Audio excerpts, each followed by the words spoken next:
Villains. I just want to convince you that farmers are definitely not the villains in this. They may be the anti-hero of the story. Generally, in public policy, the focus, the right alignment of policy for the public at large and individual interest, they should be aligned. And in this case, the public policy interest is that there shouldn't be burning, but farmers are burning the rice crop particularly. Why is that individual interest coming out the way against the public interest? So let me give you a little bit background. This practice is not happening for every crop, and it's not happening all year round for both the major harvests of the year. It's only happening in the winter. If you go back 20 years, 25 years, there are folks in the audience who will remember there wasn't this problem before. And 20 years ago was this simple world of only wheat being harvested with large harvesters and the rice crop being cut by hand. Can you believe it? 2005, 2003 in Punjab, people were cutting the wheat crop by hand in the 21st century. Now, with the global experience is that whenever you have a shortage of labor in rural areas is when mechanization really picks up. It doesn't just pick up because government gives subsidies. It picks up mainly because there's shortage of labor.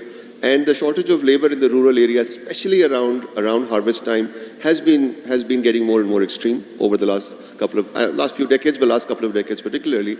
And so, since there weren't rice harvesters available, and this is the tragedy of the farmer in Pakistan, that the farmer is blamed for taking action which is forced by the lack of facilities, lack of modern seed. The yields are so low, costs are going up, etc.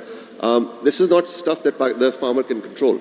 So the farmer did not have access to specialized rice harvesters. So which harvesters were available? The wheat harvesters. And the wheat harvesters, the simple thing to understand is that the wheat harvesters cut at about 15 inches because the chaff is 15 inches above the soil. And what you really need in rice is 4 inches or something so that the next crop can be done.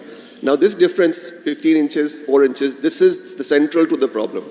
Because the wheat harvesters started to be used. I remember 7 or 8 years ago in Punjab, people were observing that the rice harvest used to be about 6 weeks or so, from around the 1st of November to about the 10th of December.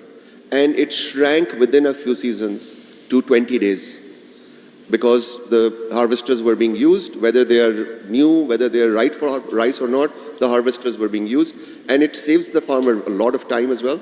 So they took it. But as different from wheat, where the straw is useful for cattle, and it sells as well. So if you apply some money to labor to cut it out, it will sell. So you will recover your cost. Unlike that, rice straw is not used for cattle, not suitable for cattle. And so that, if it's cut at 15 inches, it has to be burned. What would you do? It's what I ask. What would you do if you were in that situation? The costs have been going up for the farmer. The yields have not been going up. We have to do a lot of work on seed still. So the solution is to burn. And there is a better solution available. Rice harvesters are there. But they are expensive. The new ones are expensive.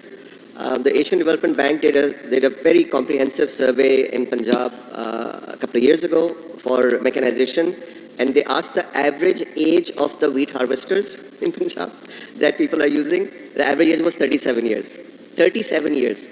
So they are already done 20 years in another country, and then they've been running for 17 years in our country. So you can't expect the results, and it's not the right harvester anyway. These rice harvesters are expensive. We've done a lot of discussions with government saying, let major corporate players of Pakistan come in and provide this service. And they don't have issues of access to capital.